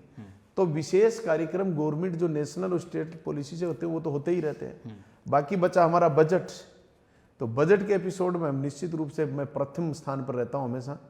मेरा पहला ध्येय रहता है कि जैसे ही बजट आए तुरंत स्वीकृत करो, जनता के धरातल पर जितना कर सकते हो 5 करोड़ में जो हो सकता है वो करा दो, नहीं हो सकता तो नहीं हो सकता, 5 करोड़ का हम कराते हैं। विकास की दूसरी बातें जैसे जनता की पीड़ा की लगती हैं, सरकार के सामने मांग करते रहते हैं, उसमें से कुछ हमारी स्वीकार हो जाती हैं, कुछ अस्वीकार हो जाती हैं। ऐसा ही दल वालों को, सत्ता वालों के साथ भी ऐसा ही हो रहा है। सारी मांगे उनकी भी पूरी नहीं होती, हमारी भी नहीं होती, तो कोई इश्यू नहीं है। 18 में नकार दिया आपको जनता ने? जनता ने नकार दी। कारण? अब देखिए जनता है, हो सकता है हमने 5 साल एमएलए रहकर, मेरे मन से तो मैं मानता हूँ मैंने बहुत अच्छा किया होगा। जनता ने ये मान लिया कि विधायक जी ने अच्छा नहीं किया, तो जनता ने मुझे नकार दिया। नहीं, फिर भी आपने एक विश्लेषण किया होगा कि नहीं, मैं इतना इन जगह पे थोड़ी कमी रही। तो कमी कुछ नहीं होती, जनता का भाव बदल जाता है तो कमियां आप में हजारों हो जाती हैं, और जनता का भाव बदल जाता है कि इसको जिताना है, उसके साथ खड़ा रहना है, तो आपकी सारी कमियां छुप जाती हैं। पैसा एक फैक्टर था? पैसा कोई फैक्टर नहीं था। मैं तो पैसा तो मैं आज भी कह रहा हूँ ना, पैसा कोई फैक्टर नहीं है। आज भी नहीं है मेरे पास पैसा, तो आज भी खड़ा हूँ, अब भी बनाया मेरे पास पैसा नहीं था भाई। 18 मेरे को हराया पैसे के बिना। अब तो कृष्णा पूनिया ने तो बहुत करोड़ों का भ्रष्टाचार करके पैसे कमाए हैं। आपने एक आरोप भी लगाया था? मैंने आरोप नहीं, मैं तो आज भी लगा रहा हूँ। 136 करोड़ कितना था? 126 करोड़ रुपए के टी शर्ट निकर बेचे हैं ग्रामीण ओलंपिक। ग्रामीण ओलंपिक में 51,25,000 लोगों को राजस्थान को रजिस्ट्रेशन करके टी शर्ट निकर बांटे हैं। हर भारतीय राजस्थान के 15वें व्यक्ति को टी शर्ट निकर बांटा है, हर 15वें आदमी को। देखिए आपने? हाँ, मैंने वो खबर पढ़ी थी। खबर तो पढ़ी है, लेकिन आप 15वें आदमी के पास टी शर्ट देखिए क्या? नहीं है ना, तो फिर किसको बांटी? आज भी मैं यार, उसमें सिर्फ ग्रामीण ओलंपिक था, शहरी सिटी शामिल नहीं थी कोई भी। आपका जयपुर, आपका जोधपुर, आपका उदयपुर, आपकी अजमेर, ये सिटी कोई शामिल नहीं था। तो फिर मेरा आकलन तो टोटल राजस्थान की जनसंख्या में से है कि हर 15वें आदमी को एक टी शर्ट मिलनी चाहिए थी उनके अनुसार। लेकिन ये और आंकड़े निकालूं तो मेरे हिसाब से हर 10वें आदमी के पास एक टी शर्ट होनी चाहिए थी, लेकिन कहाँ है? क्या रहा फिर उस पूरे मुद्दे का? देखिए, उसमें तो मैं मानता हूँ कि पैसे वालों का खेल है, उसमें बड़ा घोटाला है, तो कहीं न कहीं सेटल कर लिया होगा। मंत्री महोदय ने बड़ा आश्वासन दिया था कि मैं वित्त विभाग से जांच कराऊंगा इसकी, उसके जांच का कौन थे मंत्री? कौन थे? मंत्री राज्यवर्धन सिंह राठौड़ साहब। उन्होंने कहा था कि मैं जांच कराऊंगा, लेकिन जांच में मुझे लगा कि मेरे पास कुछ एपिसोड मिले उसमें जांच में मेरे को आंकड़े, लेकिन वो टी शर्ट की कीमत 6,25,000 को बांटी। उस टी शर्ट की कीमत 2,295 रुपये थी। बाद में बचे हुए लोग 45 लाख को बांटी, उसमें वो कीमत 1,92 रुपये की थी। और वो टी शर्ट मैंने 10-20 मेरे घर मंगा रखी है मैंने, अभी उनका कहीं मिलेगा तो उसका खुलासा करूंगा। वो 60 रुपये से 70 रुपये की टी शर्ट है। मैंने उनको जांच यही करने का कहा था, गुणवत्ता जांच करिए कि ये मोबाइल, इसकी कीमत क्या है, इसकी कीमत के अनुसार टेंडर हुए कि नहीं हुए। उन्होंने जांच करी, टेंडर प्रक्रिया ठीक थी, टेंडर की निविदा समय पे हुई, फला हुआ दिख रहा, वो तो मैं ही जानता हूँ टेंडर ठीक हुए, लेकिन ये टेबल आपकी सामने पड़ी है, इसका कीमत क्या हो सकती है। ये अगर आप 1,000 रुपये में लाए हो और आज की ये 10,000 रुपये में देख रहे हो, तो कम से कम ये आंकलन करो ना, ये 10,000 की है कि नहीं है। तो आंकलन तो करना वो था, और ये भी पता करो कि 51 लाख लोगों को रजिस्ट्रेशन करा, टी शर्ट वहां तक पहुंची कि नहीं पहुंची। आप लगातार उठा रहे हैं इस मुद्दे को? हाँ, अभी भी मैंने विधानसभा में क्वेश्चन लगाया है, मैंने पंचायत समिति वार सूची मांगी है, कितने कितने लोगों को कहाँ कहाँ टी शर्ट बांटी। हर स्कूल में 5,000 से 500, 100, 200 हर विद्यालय में पड़ी होंगी राजस्थान की। तो ये इतना बड़ा एपिसोड, 4 साल से पैरा ओलंपिक के खिलाड़ी खेल रहे हैं, उनकी आउट ऑफ टर्न नौकरी, उनका प्रोत्साहन राशि भुगतान नहीं कर रहे हैं 4 वर्ष से, और वो 200 करोड़ रुपए खर्च करने के लिए उनके पास पैसा था, उनका कोई उद्देश्य नहीं था, बिना उद्देश्य ही। उसमें उद्देश्य भी पूछा है मैंने कि किस उद्देश्य से आपने ग्रामीण ओलंपिक कराई, जिसमें आपने 80 साल के बुढ़े को खिलाया, 80 साल की महिला को दौड़ाया, आपने 60 साल के बुढ़े को दौड़ाया, आपने कबड्डी खिलाई उनको, तो आप करना क्या चाह रहे थे उससे? तो उन्होंने कहा हमारा कोई उद्देश्य था ना नेशनल खिलाने का था, ना प्रतिभाओं को छांटने का था, तो फिर सिर्फ लूट करके सरकार के पैसे को हड़पने का ही उद्देश्य था, हड़प लिया। एक और बड़ा चर्चित मामला हुआ सादुलपुर में, जब आप विधायक नहीं थे, एक पुलिस अधिकारी थे विष्णुदत्त बिश्नोई, उन्होंने सुसाइड कर लिया। आप उस वक्त बड़े आक्रामक थे, बताइए थोड़ा उस मामले में आप क्या सोचते हैं? मैं ये मानता हूँ, मैंने इतने मेरे जीवन के, जब से मैं समझदार हुआ हूँ उससे लेकर आज तक मैंने विष्णुदत्त बिश्नोई जैसा ईमानदार पुलिस ऑफिसर नहीं देखा। और उस जैसे व्यक्ति को अगर हत्या, मजबूरन आत्महत्या करने के लिए मजबूर कर दिया गया, इसलिए उसकी लड़ाई मैंने लड़ी। कृष्णा पुनिया पे आरोप लगाया आपने? तो आरोप नहीं, आज भी मुकदमा चल रहा है, आरोप नहीं है, FIR दर्ज कराई आपने?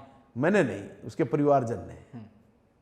लेकिन FIR तब जाके दर्ज हुई, इतना पावर था कि एक CI लटक रहा था, उसकी FIR पूरी रात में धरने पर रहा, उसके बाद सुबह दर्ज हुई। और मनोज न्यांगली के खिलाफ धरने के दौरान रात को 12 बजे FIR हो गई, मतलब मरने वाला पहले दिन मरा, उसकी FIR तो सुबह होती है और मेरी FIR पहले दर्ज होती है धरने की। तो फिर कितना बड़ा अन्याय हो सकता है दुनिया में कि FIR भी उसकी बाद में, वो भी सुबह ये कह रहे थे हमने मर्ग दर्ज कर ली है, FIR जांच में अगर दोषी पाएंगे तो कर लेंगे। तब हमने जबरदस्ती मुश्किल से 306 में FIR दर्ज कराई। उसकी CBI जांच हुई, CBI जांच ने उसमें आरोप प्रमाणित नहीं माने, लेकिन परिवार ने प्रोटेस्ट पिटीशन करी CBI कोर्ट जोधपुर में, कोर्ट ने प्रसंज्ञान लिया। उसके बाद वो ADJ कोर्ट गई, वहाँ से शायद उनको एक बार स्टे मिला, लेकिन अब स्टे टूट गया। अब हो सकता है कि हाई कोर्ट में कोई पेंडिंग हो। तो मामला गंभीर विचित्र था। लगातार बने हुए हैं आप इस मामले पे? मैं इस मामले में लगातार इसकी मॉनिटरिंग में हूँ, बाकी तो उस परिवार लड़ रहा है, परिवार जानता है। ठीक बात है। तो वो गंभीर था, ऐसा ऑफिसर्स ने आत्महत्या करना बड़ी बात थी। फिर वापस से चुनाव आ जाता है, आपके MLA बनने का चुनाव। आपको लगता नहीं है कि आपके साथ में एक बड़ा दुर्भाग्य है कि आप जब जब एमएलए बनते हैं आपको विपक्ष में रहना पड़ता है, क्योंकि बहुजन समाज पार्टी के विधायकों की कीमत तब होती है जब अशोक गहलोत मुख्यमंत्री बनते हैं। अशोक गहलोत जब जब मुख्यमंत्री बने, ना तो वीरेंद्र नागली विधायक बन पाए और ना आप विधायक बन पाए, इसलिए इस बार आपने एक बीच का रास्ता निकाल लिया। ऐसी बातें हैं कि किसी भी तरह से सरकार के साथ मैनेज करके चलना है। लोकसभा चुनाव से पहले आपने शिवसेना ज्वाइन कर ली, जो बीजेपी के साथ गठबंधन में है। देखिए, मैंने शिवसेना ज्वाइन कर ली, लेकिन मेरा राजस्थान में अगर आज कोई कहता है गठबंधन है, तो राजस्थान में गठबंधन नहीं है। फिर ज्वाइन करने का क्या मतलब था? देखिए, हर व्यक्ति एक प्रगति के सोपान पर आगे बढ़ने के लिए प्रयासरत रहता है। हम भी वो प्रयास कर रहे हैं। हो सकता है हमारे पासे जैसे खेलता है इंसान, चौपड़ खेलता है, सुना कभी आपने, पासे पटक पड़ता है। पासे अगर सही नहीं पढ़ते हैं तो जरूरी नहीं है कि हम सफल हों, और अगर हमारे पासे सही पढ़े तो हम सफल हो जाएंगे। बहुजन समाज पार्टी के लंबे टाइम तक नेता रहे हैं आप, क्या ऐसी कोई चुंबक नहीं बनी है बहुजन समाज पार्टी के पास राजस्थान में कि वो अपने लोगों को पकड़ के रख सके? जो भी जीतता है निकल जाता है, अशोक गहलोत तोड़ ले जाते हैं, कोई और तोड़ ले जाता है। इसमें कोई इश्यू नहीं है। ये बहुजन समाज पार्टी का पकड़ना, चुंबक में रखना, ऐसा कोई बहुजन समाज पार्टी का दोष नहीं है। ये हर व्यक्ति अपने स्वार्थ के लिए, अपनी प्रगति के लिए मान ले, स्वार्थ के लिए मान ले। आप जिस तरीके से मैं, आप मुझे पूछ रहे हो, आप 20 साल से वो सत्ता में नहीं आए, हो सकता है मेरा भी ये लगता है, मेरी जनता मुझसे बार बार कहती रहती है कि सत्ता में होना चाहिए, सत्ता में कहीं भागीदारी हो। तो हर व्यक्ति चाहता है कि मैं जनता के हित में और अच्छा कर पाऊं, किसी ने सत्ता में भागीदार हूं तो मेरे क्षेत्र का विकास कर पाऊं। तो ऐसा प्रयास करता है आदमी प्रगति के आगे बढ़ने के लिए। यही सोच थी आपकी? तो यही सोच के साथ चले जाते हैं। बाकी शिवसेना ज्वाइन करने के पीछे यही था मेरा थीम। जैसे तैसे सरकार के जैसे तैसे हम सरकार के पास हो सकते हैं। हमारे सीएम नहीं बन पाए दोबारा। हम सोच रहे थे उस समय, जिसने मैंने ज्वाइन करा, उस समय हमारे एकनाथ शिंदे साहब मुख्यमंत्री थे, और दोबारा चुनाव हुआ, वो मुख्यमंत्री नहीं बन पाए। तो हो सकता है वो मुख्यमंत्री बनते तो हम जो सोच रहे थे उससे भी बेहतर होता, लेकिन वो नहीं बन पाए। हो सकता है हम बैक हो गए।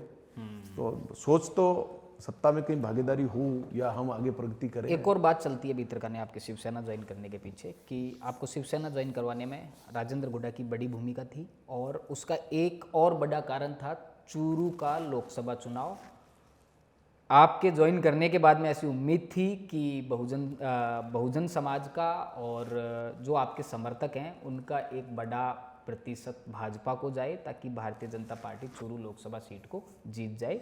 और कितनी सच्चाई आप देखिए, दोनों बातें झूठी है एक नंबर जी। कि मुझे राजेंद्र जी गुड्डा ने शिवसेना मिलाया, ये मेरी सोच के साथ मैं मिला। दूसरा, देवेंद्र झाझड़िया को जिताने के लिए या बीजेपी को वोट समर्थन करने के लिए मैंने गठबंधन के साथ वहां गया हूं। मैं पहले से ही देवेंद्र झाझड़िया के साथ समर्थन में था। ज्वाइन करने से पहले टोटल वोटों को मैं मेरे देवेंद्र झाझड़िया को दिला रहा था, कतई इसमें दो राय नहीं था। हम इस चुनाव में, लोकसभा में, देवेंद्र झाझड़िया को निश्चित रूप से जिताने के प्रयासरत थे। बसपा में था तो भी था, शिवसेना में चला गया तो भी था। कारण राहुल कस्बा थे? वो कारण कोई भी हो सकता है। हम कहीं 2 चुनाव लड़ रहे थे, उसमें से ठीक जो लगा उसके साथ हम खड़े होकर के उसको जिताना चाह रहे थे। नहीं जीत पाए, लेकिन नहीं जीतने वाले लोगों ने फिर आरोप लगाया कि मनोज न्यांगली, आप जो मुझे सवाल कर रहे हैं कि आप उनको जिताने के लिए गठबंधन में शिवसेना में चले गए। दूसरा आरोप लग रहा है राजेंद्र गुड्डा के साथ मिलकर के चले गए। लेकिन जो हारने के बाद देवेंद्र झाझड़िया और राठौड़ साहब ने जो आरोप लगा रहे हैं कि मनोज न्यांगली के कारण हम चुनाव हार गए, है ना, वो कह रहे हैं शिवसेना में जाने से हम तो चुनाव हार गए। कैसे हार गए? थोड़ा ये देखिए, वो तो उनको बताना पड़ेगा कि मेरे शिवसेना में जाने से कैसे हार गए। अगर मेरे एक रात से अगर वो हार गए तो मुझे इस बात का कोई गम भी नहीं है। इसलिए मैं चूरू में बड़ा लीडर हूँ। मैं तो ये मानता हूँ कि जब नरेंद्र मोदी, राजेंद्र राठौड़ साहब, हरलाल जी सारण, बीजेपी की पूरी टीम, दिल्ली से लेकर सत्ता तक सब कुछ लोग उनके साथ, और उनका चेहरा जो चुनाव लड़ रहा था देवेंद्र झाझड़िया, वो इंटरनेशनल चेहरा, और वो सब लोग लगने के बाद अगर मेरे एक रात में शिवसेना जाने से मैं वो हार गए, तो फिर या तो उनकी लीडरशिप में कमजोरी है या फिर मैं बड़ा लीडर हूँ। कहीं तो कहीं कुछ स्थिति हो गई। लेकिन ये तो उनकी सोच को मैं कहना चाहता हूँ कि लंबे समय के राजनेता भी हैं, और लंबे समय के राजनेता होने के बाद अगर ऐसे सोच रखते हैं तो वो तो उनका विचार है, कैसे सोचते हैं। चलिए ये सब बातें हम उस समय देवेंद्र झाझड़िया को जिताना चाह रहे थे, लेकिन अब अगर मैं कह रहा हूँ कि अगर वो ये आरोप लगा रहे हैं तो मैं स्वीकार कर रहा हूँ कि मैंने देवेंद्र झाझड़िया को हराने की मेरे में हिम्मत थी, ताकत थी, मैंने एक रात में हरा दिया। राहुल कसवा से कोई समझौता था आपका? देखिए, मैं उनके कहे अनुसार मेरा सबके साथ समझौता था। सामने वाले जो कह रहे थे कि आपने वसुंधरा राजे सिंधिया से मिल लिए, वसुंधरा सिंधिया से मिलकर आपने राहुल कसवा की मदद कर दी, जो भी अनशन जिनको आरोप लगाने चाहिए थे वो सारे लगे। लेकिन मैं ये कहना चाहता हूँ कि मैं तो एक एपिसोड से ही बात खत्म करता हूँ कि मैं किससे कहाँ क्या मिला, ये तो मेरा एपिसोड है। मेरी राजनीतिक अलग लाइन है, आपकी राजनीतिक अलग लाइन है, लेकिन उस चुनाव तक हमारा ये सोच नहीं था। लेकिन उसके बाद मैं सोचता हूँ कि हो सकता है भविष्य में भी हम उसके साथ ना खड़े हों। आप एक इशारा कर रहे हैं कि राहुल कसवा से भी मैं समझौता कर सकता हूं अगर मेरे कोई पॉलिटिकल डायमेंशन पूरे। देखिए, मैं ये कहना चाहता हूं, मैं राहुल कसवा के परिवार में, वो हमारे आज तक के 20 साल के आपसी आमने सामने हम चुनाव लड़ते हैं, छोटे से बड़े से लेकर। लेकिन ये सोचना सामने लोगों की छोटी सोच का परिणाम है। मैं जब तक किसी के सामने खड़ा होकर लड़ रहा हूं ना, तो मैं पूरी ताकत से लड़ता हूं। मैं कभी नफे नुकसान की चिंता नहीं करता। तो मैं नफे नुकसान की चिंता करता नहीं, कम करता हूँ। मुझे हार का डर दिखा सकता कोई आदमी, यही तो है ना, कि वो आपको हरा देंगे। जब मैं जिंदगी और मौत से लड़ रहा हूँ वहां 24 घंटे, उससे मैं डर नहीं रहा। हार मेरे लिए क्या मायना, तुच्छ मामला है। तो हार से मैं कभी नहीं डरता। हार का क्या डरना है? 2 आदमी चुनाव लड़ते हैं मैदान में, उसमें एक पक्का हारता ही है। गारंटेड है हार, तो जीत तो गारंटेड नहीं है, लेकिन हार गारंटेड है कि आप हार जाओगे। हार का क्या डरना है? हार तो साथ ही चलेगी आपकी राजनीति में, हार से कोई डरना नहीं। ठीक बात है। ठीक है, तो हमारा एक ही है, हमारा समझौता सिर्फ राजगढ़ की हमारी उस जनता से बना रहे जिस जनता मुझे एमएलए बनाती है। अच्छा, ये सब बातें छोड़ दें, ये बताइए कि शिवसेना में शामिल होने के बाद में, चूंकि शिवसेना का बीजेपी के साथ गठबंधन है, आपको कितना फायदा हुआ, आपकी जनता को कितना फायदा हुआ? देखिए, आज के दिन तक मैं नहीं मानता कि मुझे फायदा हुआ या मेरी जनता को कोई फायदा हो, नहीं हुआ। लेकिन हम करना चाह रहे थे, हो नहीं पाया, ये अलग सब्जेक्ट। मैंने आपको पहले बता दिया, उस समय हमारे शिंदे साहब मुख्यमंत्री थे। चुनाव के बाद हम मुख्यमंत्री शिंदे साहब नहीं बढ़ पाए। हम जिन सोच के साथ, जिन हमारी बातों के साथ, जिस बात से हम शिवसेना में गए, वो बातें हम पूरी नहीं हो पाई। क्या बातें? अब वो बातें तो मैं देखिए अंदरूनी राजनीतिक बातें हैं, वो बताने की नहीं होती हमारी किस तरीके से क्या बातें हैं। मंत्री बनना चाहते थे आप? अरे कौन नहीं बनना चाहता? एमएलए बनने से पहले तो ये सोचते हैं एमएलए बन जाए कैसे तैसे करके, एमएलए बनने के बाद सोचते हैं मंत्री बन जाए, और मंत्री बनने के बाद सोचते हैं मुख्यमंत्री बन जाए। अगर ये हमारी सोच नहीं होगी तो फिर हम पीछे रह जाएंगे। सोच तो अच्छी होनी चाहिए। हो सकता है एक दिन मुख्यमंत्री बन जाए, बात थोड़ी पता थोड़ी चलता है। भजन लाल जी शर्मा जिस तरीके से मुख्यमंत्री बने राजस्थान में, उनका भाग्य तो था। हाँ? कैसे रोक सकता है कोई? भाग्य को कोई रोक सकता है क्या? किसी ने नाम नहीं सुना, किसी ने नहीं चर्चा सुनी, लेकिन भजनलाल जी। कैसी मित्रता है आपकी भजनलाल जी से? मेरी अच्छी मित्रता है। आपकी बात मानते हैं? आप कोई काम लेके जाते हैं? हाँ मानते, चला जाता हूँ, मना लेता हूँ। कैसे मना लेते? ऐसे मना लेता हूँ, वो ब्राह्मण है, मैं राजपूत हूँ, अग्रे अग्रे ब्राह्मण है, ब्राह्मण का सम्मान करना हमारा दायित्व बनता है। उनका क्षत्रिय धर्म की बात मानना उनका कर्म है, वो मेरी बात मान लेते हैं, कर देते हैं। नहीं माने तो मैं कह देता हूँ, ज़्यादा आशीर्वाद के बिना पार नहीं पड़ेगी भाई, कहीं इनकी दो आशीर्वाद बना हुआ है मुख्यमंत्री का। हाँ, बन जाता है।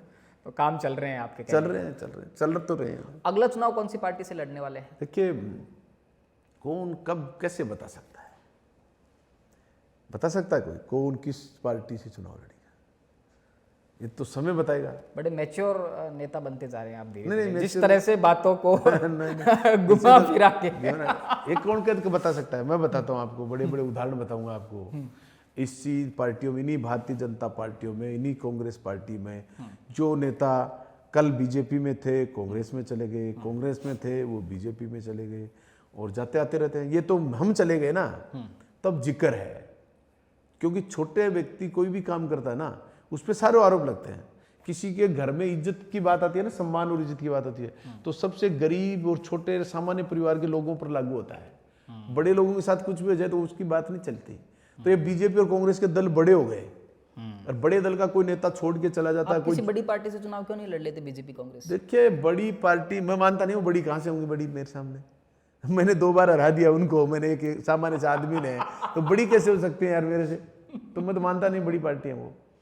मनोज न्यागली बड़े हैं कहने का मतलब मैं भी बड़ा नहीं, मैं मैं बड़ा नहीं हूं, मेरी राजगढ़ की जनता सबसे बड़ी है, उन्होंने बनाया मेरे को, तो मैं बड़े कैसे हो सकता हूं? उन्होंने 18 में मेरे को नहीं बनाया, तो मैं बड़ा कैसे हो गया? रोक दिया नहीं। पार्टी बदलने में दिक्कत नहीं है आपको कहने का मतलब? देखिए, पार्टी बदलने की बात जहां तक है, ये मुझे परहेज नहीं है, ये राजस्थान में किसी को परहेज नहीं है। जब तक टिकटें मिलती जा रही है ना, तब तक लोग गणित नहीं कहते। जिन जिन की टिकटें कटी है ना, देखिए आज घनश्याम जी तिवारी राज्यसभा के सांसद हैं, भारत वाहिनी पार्टी बनाई, भारत वाहिनी पार्टी बनाई, चुनाव भी लड़ा, चले गए थे। किरोड़ी लाल जी मीणा आज मिनिस्टर हैं भारतीय जनता पार्टी में, उन्होंने पार्टी बनाई, 4 बार एमएलए बनाए, वो फिर उसी भारतीय जनता पार्टी में है। हनुमान बेनीवाल की तरह खुद की पार्टी क्यों नहीं? हनुमान जी बेनीवाल, मैं देखिए इतना बड़ा लीडर नहीं हूँ कि मैं खुद की पार्टी बनाऊं। हनुमान जी बेनीवाल के अलग विचार हैं, मेरे अलग विचार हैं। अच्छा, आपके कैसे संबंध है हनुमान बेनीवाल से? मेरे अच्छे, मेरे साथ मित्र हैं, 5 वर्ष तक हमारी एक जगह सीट रही है, 6 महीने फिर अभी हमारी 4 महीने एक जगह सीट रही है, तो मैं तो अच्छा मित्र है मेरा हनुमान जी। अच्छा, एक और बात बताइए, जैसे कि आपने पूरे आपराधिक कालखंड की कहानी सुना दी, आपने दुश्मनी की कहानियां ज़्यादा सुनाई, और कहते हैं ना कि दूध का जला छाछ फूक फूक के पीता है, तो यकीनन आपके बहुत कम मित्र होंगे, और जो मित्र होंगे वो बहुत विश्वास पात्र होंगे। कौन कौन नेता आपके बहुत अच्छे दोस्त हैं जिन पे आपको भरोसा है कि ये मेरे अच्छे दोस्त हैं? मेरा दुश्मन एक भी नहीं है, दोस्त मुझे पता नहीं। नहीं, दुश्मनी की तो आपने कहानियां सुनाई अभी। अब मैं नेता में दुश्मन कोई नहीं है, नेता वो सामने लड़ते हैं, वो तो हमेशा ही रहते हैं दुश्मन, उनका नहीं जिक्र है। और राजस्थान में चाहे वो बीजेपी से हो, चाहे वो कांग्रेस से हो, चाहे वो बसपा से हो, चाहे वो आरएलपी से हो, दुश्मन मेरा कोई नहीं है। दोस्त हो सकता है, सारे नहीं होंगे। अच्छे दोस्त बताओ कौन है आपके? देखिए अच्छे ही हैं दोस्त सारे, जहाँ खड़ा हो जिनके जाता साथ में बैठना उठना ज्यादा है, मेरा जिनके बैठना साथ उठना चाय सा- कॉफी पीते हैं। चाय कॉफी तो मैं नापक्ष का व्यक्ति हूँ, वहाँ तो 70-75 लोग बैठते हैं, वो सारे के साथ पीता हूँ, तो सारे भी दोस्त भी नहीं हो सकते, सारे मेरे दुश्मन भी नहीं हो सकते। लेकिन मैं ये कहना चाहता हूँ कि मेरे दुश्मन कोई नहीं है, दोस्त हो सकता है, सारे हैं कि नहीं है। चलिए, दोस्ती छोड़िए, बताइए कि आपके पसंदीदा नेता कौन है? पसंदीदा नेता जिनको आप पसंद करते हो राजस्थान में, कि ये लोग अच्छे लोग हैं, ये लोग काम करते हैं जनता का, देखिए मतलब उनके जैसा आप बनना चाहते हैं? देखिए, मैं अभी फिलहाल की स्थिति में राजनीति में, चाहे बीजेपी और कांग्रेस दोनों पार्टियों में, जन सुनवाई के मामले में, जन सुनवाई जनता की कोई कभी भी कर सकता है। राजेंद्र राठौड़ के मुकाबले कोई भी नहीं है, ना कांग्रेस के पास है ना बीजेपी के पास है, कोई भी किसी के पास नहीं ऐसा नेता जो सुबह से शाम तक लोगों की सुनता है, चाहे ऑफिस में जाओ, घर जाओ, बाहर जाओ, सबकी। हाँ, वो देखा ना, घर के आगे वो सेविंग करते जो टाइम भी स्थिति है, हाँ, जन सुनवाई में उससे बेहतर कोई नहीं है। ठीक है। लड़ाकू जमीन पर लड़ने के लिए मैं मानता हूं हनुमान बेनीवाल, देखिए दुनिया कुछ भी सोचती होगी, लेकिन हनुमान बेनीवाल जो भी लड़ाई हक का अधिकार की किसी से लड़ता है, अपने क्षेत्र में लड़ता है, आंदोलन करता है, तो वो लड़ता है, दल खड़े आए तभी खड़ा है, नहीं तो नहीं खड़ा हो सकता। उस संघर्ष में वो बहुत अच्छे हैं। तो अब नेतागिरी की बात करूं तो यूं तो कोई आंकलन नहीं है ना, किस किस का मैं एक एक का जवाब दूं, किसको क्या बताऊं। सचिन पायलट के बारे में क्या सोचते हैं? देखिए, सचिन पायलट अच्छे लीडर हैं, जनता में उनके प्रति लोग चाहते हैं कि वो सीएम बने। अब उनकी पार्टी चाहती है कि नहीं चाहती, ये अलग सब्जेक्ट है, लेकिन सचिन पायलट को राजस्थान की जनता, कांग्रेस के लोग जो वोट डालते हैं, हो सकता है वो उनको चाहते हैं कि सीएम बने। पार्टी की अलग बातें होती हैं। गहलोत साहब लंबे समय से अनुभवी हैं, उनकी राजनीतिक अलग विचार है, कौन कैसे बनेगा ये उनकी पार्टी की बात है, लेकिन सचिन पायलट को लोग जनता चाहती है। वसुंधरा राजे सिंधिया? देखिए, वसुंधरा राजे सिंधिया में 13 से 18 में एमएलए रहा हूँ, और वो हमारे राजस्थान की उस समय सीएम थी। मैं उनकी लीडरशिप को इसलिए दाद देना चाहता हूँ कि उनका ब्यूरोक्रेसी पर और प्रशासनिक अमले जमले पर भारी नियंत्रण था। अब वो मुझे देखने को नहीं मिल रहा। भजनलाल शर्मा की सरकार अभी नहीं मिल रहा कहीं। उनका कंट्रोल नहीं है ब्यूरोक्रेसी पर, उस समय उनका अच्छा कंट्रोल था, हो सकता। देखिए, कई बार राजनीति में क्या होता है, मैं विपक्ष का आदमी हूँ, सत्ता की चलती हो, हमारा चाहे शोषण ही करे, लेकिन लगना चाहिए कि सत्ता की चल रही है। हाँ। और लेकिन जब सत्ता की भी नहीं चल रही हो, हमें लगता ही नहीं हो कि सत्ता की चल रही है, तो सत्ता में होने के बाद उनकी चलनी चाहिए। हमारी चले नहीं चले अलग सब्जेक्ट है, लेकिन उनकी चलनी चाहिए, उनकी नहीं चल रही है अभी। एक यूथ लीडर हैं, काफी लोकप्रिय हैं, रविंद्र सिंह भाटी। वो तो मेरे तरह ही विपक्ष के ही हैं। वो सत्ता में कोशिश करी होगी उन्होंने कई बार बीजेपी में, लेकिन नहीं है विपक्ष की है कोशिश की होगी, मुझे लगता है कई बार कि एमएलए के चुनाव से पहले तो जरूर बीजेपी को ज्वाइन भी किया था, बीजेपी से टिकट भी मांगा था, लेकिन नहीं मिला। लेकिन अपनी काबिलियता के बेस पर वो जीत के आए हैं, और आज उनकी पॉपुलैरिटी यूथ में बहुत अच्छी है। उनके फैन फ्लोर वाला सिस्टम को तो मैं कम मानता हूँ, लेकिन हैं खूब सारे उनके लोग, तो अच्छे लीडर है मानेंगे। लेकिन वो लड़ाई मेरे जैसी है, उनकी भी है। सत्ता में उनकी भी कोई भागीदारी है नहीं, सत्ता में उनकी भी कोई सुनता है नहीं, तो सत्ता की स्थिति तो यही है। अच्छा, एक बात बताइए, आपके इस बार जब आप एमएलए बने, राजस्थान विधानसभा का रिजल्ट आया, उसके अगले दिन राजस्थान में एक बहुत बड़ा एक और हत्याकांड होता है, अगर आप याद कर पा रहे हैं तो। सुखदेव सिंह गोगामेडी, ऐसी कहानी चलती है कि वो आपके भाई वीरेंद्र न्यागली के बहुत अच्छे दोस्त थे। देखिए, मेरा आज भी पारिवारिक संबंध है सुखदेव सिंह गोगामेडी। सुखदेव सिंह के परिवार ने, जब भाई वीरेंद्र न्यागली की और उन दोनों के आपस में जो कठिन समय था, उस समय उन दोनों का बहुत अच्छा संबंध था, अच्छे साथ रहे। उन्होंने भी हमारे कठिन परिस्थिति में हमारे साथ खड़े रहे। उनका समय आया तब हम भी उनके साथ खड़े रहे। और उस दिन भी सुखदेव जी का मर्डर हुआ, मैंने शपथ शायद बाद में ली होगी, और सुखदेव जी आंदोलन में मुझे पहले आना पड़ा। हाँ, शायद 3 दिसंबर का रिजल्ट था, 5 दिसंबर को मर्डर हो गया था उनका मर्डर हो गया था। तो हम यही धरने पे थे 2 दिन तक, रात को भी। तो अच्छे संबंध थे, आपकी बहुत अच्छी मित्रता थी। मित्रता बड़े तो भाई मैं अगर नहीं वीरेंद्र मानता, नागली के वो मित्र थे, मेरे बड़े भाई के रूप में मानता था। तो उनकी कमी को महसूस करते हैं आप? देखिए, हर व्यक्ति की अलग अलग खासियत होती है, उस खासियत की पूर्ति वही व्यक्ति कर सकता है, इसलिए कमी कोई भी इंसान चला जाता है, उसकी पूर्ति कोई नहीं कर सकता। तो कमी तो है ही, उस कमी को हम पूरा कैसे कर पाएंगे? नहीं कर पाएंगे। ठीक बात है। सुखदेव सिंह गोगामेडी को आप खूब ज़्यादा मिस करते हैं अभी भी? हाँ बिल्कुल, ये निश्चित रूप से करता हूँ। अच्छा, आपकी बुलेट, ये बताइए, जो बुलेट प्रूफ जैकेट है, कहाँ कहाँ पहनते हैं आप उसको? यहाँ तो पहन के नहीं आए हैं। देखिए, कभी कभार लंबे समय तक घुटन महसूस करता है व्यक्ति, तो कभी कभी जीने का प्रयास भी करता है। बड़े वजन होता है, बड़ा वजन भी होता है, घुट के रहना पड़ता है, तो क्या करें। उस समय मैं मेरी गाड़ी में 24 घंटे साथ ही रखता हूँ, ऐसा कोई इश्यू नहीं है, मैं नहीं रखता हूँ, साथ ही रखता हूँ, पहनता भी हूँ। अब पता नहीं है ना, मेरे को दुश्मनों का पता नहीं है, मेरे कौन दुश्मन है। अब मेरी स्थिति यह है कि मुझे ये पता नहीं है मेरा दुश्मन कौन है। मेरे क्षेत्र में तो मेरा कोई दुश्मन है नहीं, मुझे नहीं लगता कि मेरा कोई दुश्मन है, ना किसी से मेरी कोई दुश्मनी है। मैं हर व्यक्ति की बात सुनता हूँ और व्यक्ति का काम करता हूँ। मैं मेरे घर आए हुए व्यक्ति को, किसी को ये नहीं देखता है मेरा वोटर है कि नहीं है, मैं सबका काम करता हूँ। पिस्टल भी हमेशा साथ लगा के रखते बिल्कुल निश्चित रूप से रखता हूँ। हैं? यहाँ तो नहीं लगा के आए हैं आप? अभी तो आपको फिर नहीं होना, आप भी कोई भयभीत हो जाते हैं बिना मतलब, सोचते हैं कि यार पिस्टल लेके आ गए, डरा तो नहीं देंगे। अच्छा, आपकी एक और फोटो आई थी एमएलए बनने के बाद में, इसी बार आपने कोई एग्जाम दिया था एमए का? मैं एमएलए बनने के बाद 3 सब्जेक्ट से एमए कर चुका हूँ। पब्लिक एडमिनिस्ट्रेशन से तो आपकी अभी एमएलए, पब्लिक एडमिनिस्ट्रेशन से मैं कर चुका हूँ, पॉलिटिकल साइंस से कर चुका हूँ, हिस्ट्री से कर चुका हूँ। और अभी आगे क्या करना है? अभी मैं पीएचडी कर रहा हूँ साथ, किसमें? पॉलिटिकल साइंस से। कहाँ से? यही जयपुर से। जयपुर राजस्थान यूनिवर्सिटी से? नहीं, प्राइवेट यूनिवर्सिटी से कर रहा हूँ। मतलब पढ़ने लिखने का गजब शौक है। क्या क्या पढ़ते हैं आप, थोड़ा बताइए। मैं अभी तो मेरे पास समय मिलता है तो मैं अखबार सबसे ज़्यादा पढ़ता हूँ। चाहे मुझे रात को 1 बजे भी फ्री होता हूँ तो मैं आधा घंटे अखबार पढ़ता हूँ। सुबह नहीं पढ़ पाता हूँ पब्लिक के काम के कारण, तो मैं रात को पढ़ता हूँ। फिल्में देखते हैं? फिल्म कभी नहीं देखता। कभी नहीं देखी? टाइम ही नहीं बचपन के दिनों में, जवानी के बचपन में भी नहीं देखी। ना गाने का शौक है, ना फिल्म देखने का कोई शौक। और क्या क्या शौक हैं जैसे आपके? मेरे को खेलने का शौक था, मैं क्रिकेट खेलता था, मैं वॉलीबॉल खेलता था। हाँ। लेकिन वो जवानी के साथ साथ जो जो समय बीत गया, गांव जैसे ही छोड़ दिया, गांव के बाद में वो खेल दोबारा नहीं मिले, क्रिकेट वॉलीबॉल। अब मुझे कोई खेलने का शौक तो वही चीज़ थी, वो अब शायद उम्र बढ़ती जा रही है तो वो खेलों से हम दूर होते। 45 साल के हो गए हैं आप शायद?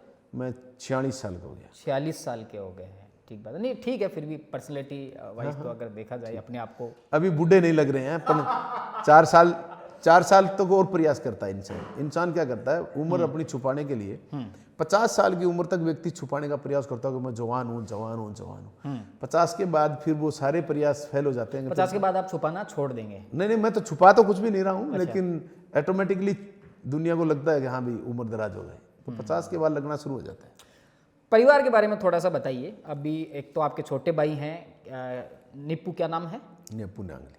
हाँ, वो क्या करते हैं? जो आपके बड़े भाई वीरेंद्र न्यागली का परिवार जो है, उनके जो बच्चे हैं? देखिए, मेरा छोटा भाई पंचायत समिति सदस्य बना, अभी राजनीति में भागीदारी है, और मेरे साथ ही पारिवारिक साथ ही रहते हैं हम। अभी तक हम परिवार से अलग अलग नहीं है, जॉइंट फैमिली है। जॉइंट फैमिली है, तीनों भाई साथ ही रहते।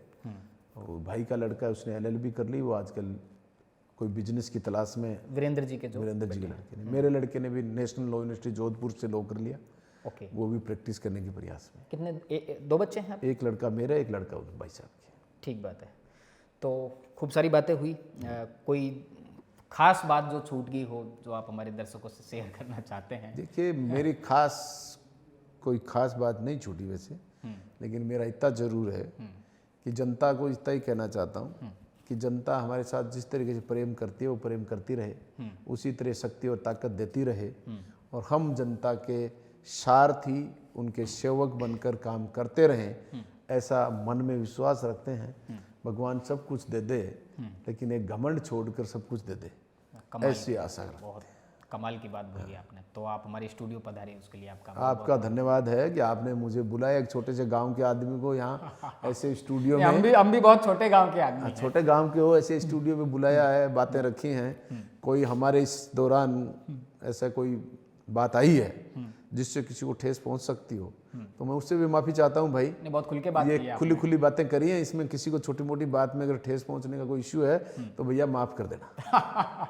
तो सादुलपुर के विधायक मनोज न्यागली थे, इनका अपना एक आपने कितनी सारी बातें सुनी होंगी, और ये यकीनन राजस्थान के दर्शकों के लिए, तमाम दर्शकों के लिए कुछ ऐसी बातें होंगी जो उनको नई जानकारी देने वाली होंगी। आपको ये पॉडकास्ट कैसा लगा हमें कमेंट सेक्शन में ज़रूर बताएं, और जुड़े रहिए क्रॉस चैट के साथ। धन्यवाद।